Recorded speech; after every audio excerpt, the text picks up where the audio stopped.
All right. Well, hello to everyone who's watching this video. My name is Brian. I work in the Dean's Office in the Lurie College of Education at San Jose State. And today I have the pleasure of just having a brief conversation with a few of our faculty who are contributing or kind of the founding faculty for our Transformative Leadership minor. So first we have Dr. Maria Ledesma, who's in our Department of Educational Leadership, Dr. Venice Gilroy-Lacey, who's in our Department of Educational Leadership, and Dr. Luis Posa, who's in our Department of Teacher Education. Thanks for being here today. Thank you. Thank you. So first, I was wondering, Maria, if you could just talk about what the goal of the Transformative Leadership minor is and kind of who is the audience for this minor, like who should consider enrolling in it? Sure. Thank you for this opportunity. I think to begin with, the minor is really targeting students who are interested in issues of social justice, of equity, critical thinking, and the minor is intended to help support and develop future leaders to transform their communities. So I think when we think of leadership, we might think of formal titles to leadership, but I think one of the great values of the Transformative Leadership minor is that it thinks of leadership expansively. For instance, when the minor was being created and students were being consulted, the question was asked, who do you think of when you think of leaders? And people such as parents, right? Mothers, community members. So really wanting to, again, have an expansive approach and definition of leadership, but with that, having a focus on ethical, moral, and culturally sustaining leadership to transform communities. As far as who's interested, who may be interested and drawn to the minor, I would say that it's transdisciplinary. It's not necessarily for one, discipline. Anyone who is interested is welcome to seek it and apply. And I think what we're trying to do with this is help people graduate and, get them employed immediately. But also we hope that some students are, persuaded to continue and to go on to graduate study. Awesome. Yeah, thanks for sharing that. I mean, it's just so, I think, relevant to really think about this, especially in the context of the past year and a half that we've all had, just the importance of leadership and just the ways that so many people have demonstrated leadership in so many different ways. Just as we think about all these different issues that we're trying to grapple with. But then, like you said, just the benefits, on a personal level, on an academic level, professional level, and how, you all have really designed this minor to be very intentional, making it interdisciplinary so it's open to all undergraduate students. I think it'll be really beneficial for everyone who's a part of it.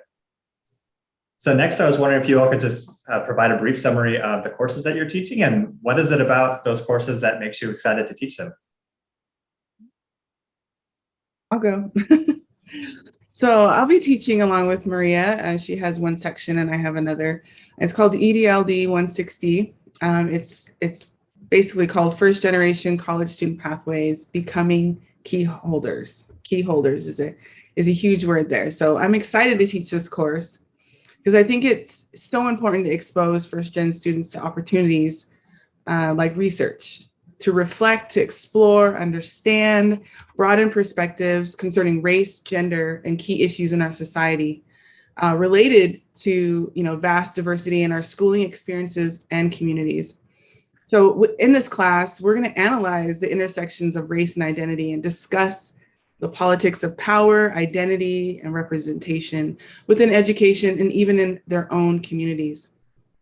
So what I think is also important is to also introduce first-gen students to critical research frameworks, theories, methods early in their college career, because, hopefully, like Maria was talking about, is that this will begin their journey on to grad school and eventually transforming their own communities. And I think that that's so important. And that's something that I wish I would have had as an undergrad. So I'm so excited to be a part of this amazing minor in these classes. So I'm excited to teach this course. Thanks. Yeah, and if I could just add a word, I think that as you heard from Venice, we're really excited about this course. And one of the other takeaways that we hope that this course is going to do is expose students to hidden curriculum. So that's something that, we understand is critically important ourselves as first generation students, that, once you step onto these, spaces of post-secondary study, that there are things that happen that we don't know because they're not formally inscribed in the curriculum. but they exist nonetheless.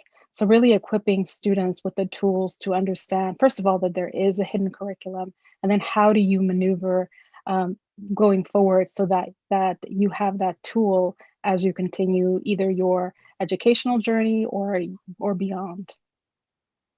Yeah, it's so awesome to hear that there's this whole course designed to support first generation students and really trying to navigate through just all the hoops and challenges that one might encounter. I know, just thinking for myself, who, as a first generation college student, I really would have benefited from this course had I had the opportunity to take it. So I'm really looking forward to just having it available for current first gen students at SJSU who will be able to utilize this to really flourish during their time at SJSU and hopefully beyond as they think about grad school and whatnot. And how about you, Luis? Oh, sorry. Oh, sorry, go for it. Oh, I was just going to add just really quick about the class, kind of what you were talking about, Brian, how you were a first gen student and you wish you would have had something like this. And one of the key assignments or the big projects is creating an autoethnography. The students will create, it's a method of counter storytelling. Oftentimes marginalized voices never get heard because of the dominant narrative. It often overpowers their stories. So this class will give the students an opportunity to, in a sense, flip the script on the dominant narrative, tell their own stories and their own lived experiences around their identities in relation to their schooling and community experiences.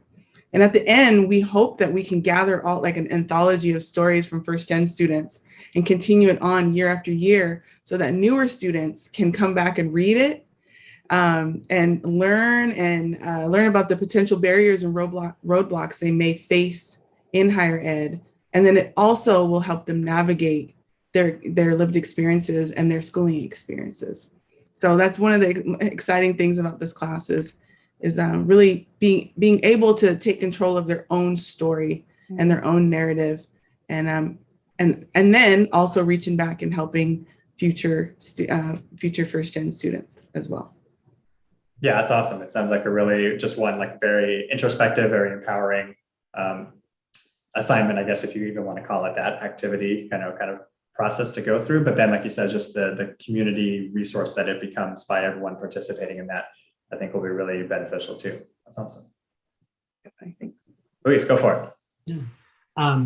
So I'll share a little bit of my class, but I'd like to just add on a little bit to right, Dr. Guillermo's class, which is that it's not only for first generation students, and it can be a really powerful experience to see one's own schooling through someone else's eyes, and it's an opportunity to question some of the things that people might take for granted, to recognize shared struggles across experiences and things like that too. So it's a class I think that has universal appeal, and is why I'm so excited to be part of this team, because I think that their class is one that I would love to take if I could. The class that I'll be teaching is Ed Leadership 120, The Right to Learn, Language, Dignity, and Education. And it's a class that brings together kind of human rights thinking, so from law, philosophy, along with language from kind of linguistics and anthropology, and education, right? So schooling, which is my own background. And so if you think about the human rights, right, these fundamental rights that are supposedly guaranteed to all people on the sheer basis of their humanity, of their personhood, so many of them depend on language, right? So the right to freedom of expression hinges on being in a society that acknowledges and cultivates your communicative resources, right? So if you're in a society, which has been the case for many indigenous communities, for example, right? If you're in a society that tries to strip away your language, that hinders your ability to express yourself in public forums, right? Your ability to operate in democratic systems of government, right? You can't vote if the ballot and voting materials are not in a language that you understand or can use, right? Certainly your right to an education, right, is hindered if schooling all happens in a language that you don't use, and if if schooling is a place where your own language is subtracted away from you, right? So kind of throughout the universal human rights, there are these ways that language is central to the exercise of those rights. And so this course explores some of that. It explores the dynamics by which some languages come to be the language of power, the language of use within a society, and other languages get suppressed through sort of official policies and things like that, or through more informal interpersonal ways, right? That some languages get associated with stigmatized groups and are looked down upon in a society and discouraged from being used. And then because schools are such a central place where this happens, right? Through language curriculum, through testing, through evaluation and things like that, we will also look at the role of schools in that. But again, this is not a class that's only for people who want to be educators or teachers, right? Schools are a central part of forming any kind of society, right? The people are inculcated into the norms of a society in large part through the schools they attend, right? So anyone who wants to play a leadership role in a society needs to understand the ways people are being educated in that society, I think. And so, some of the activities that we have in the course that help people build those relationships from, human rights to the day-to-day of being in classrooms and then back up to what that looks like in the ways people interact with each other.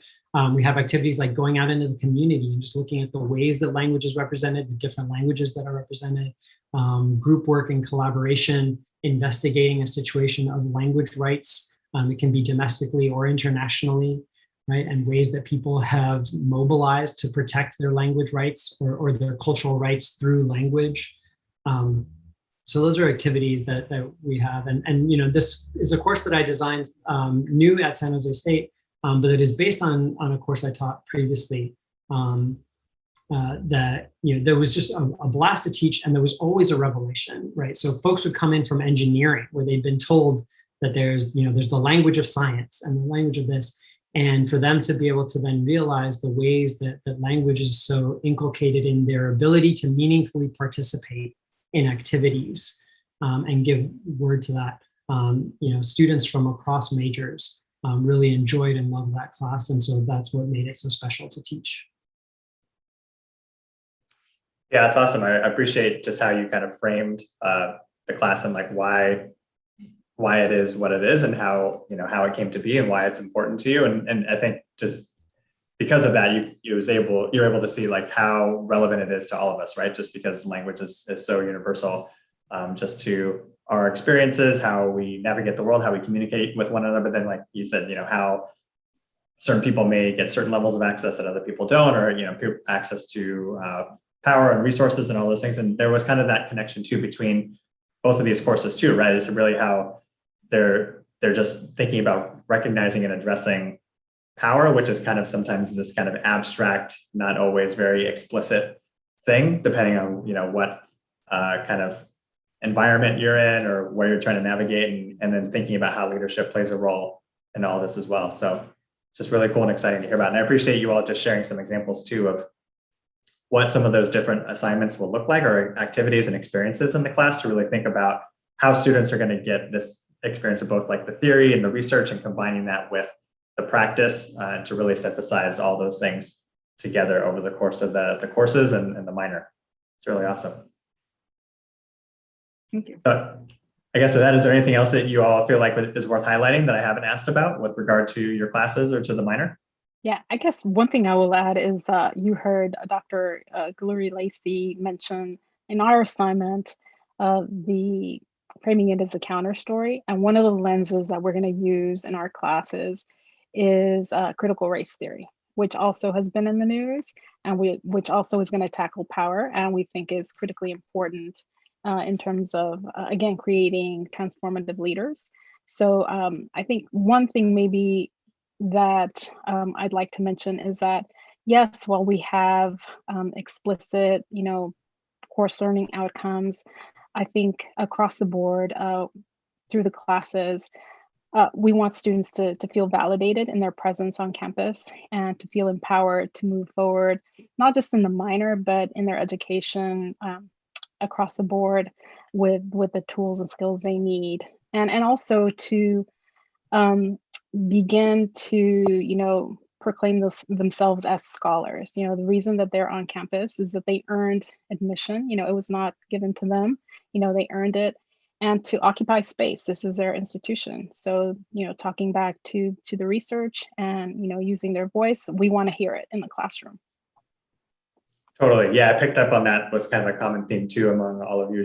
Obviously these ideas of after going through the courses and the experiences that they will develop a stronger sense of empowerment, but also that they will really transcend, right? They'll transcend just these specific courses. They're going to transcend the minor. People will be able to carry these experiences and this knowledge forward with them throughout their time at SJSU and all the roles that they kind of go into throughout their academic careers and professional careers, and it'll really just transcend all of that. I think that kind of circles back to the original intent of the minor too. So really exciting to hear about. Awesome. Well, again, appreciate you all taking the time to speak with me today and just provide some insights on this new opportunity that we have for SJSU undergrads. So happy to share this out with them and looking forward to hear their experiences as we start to enroll students this upcoming year. Great. Awesome. Cool. Thanks. Thank you. Thank you.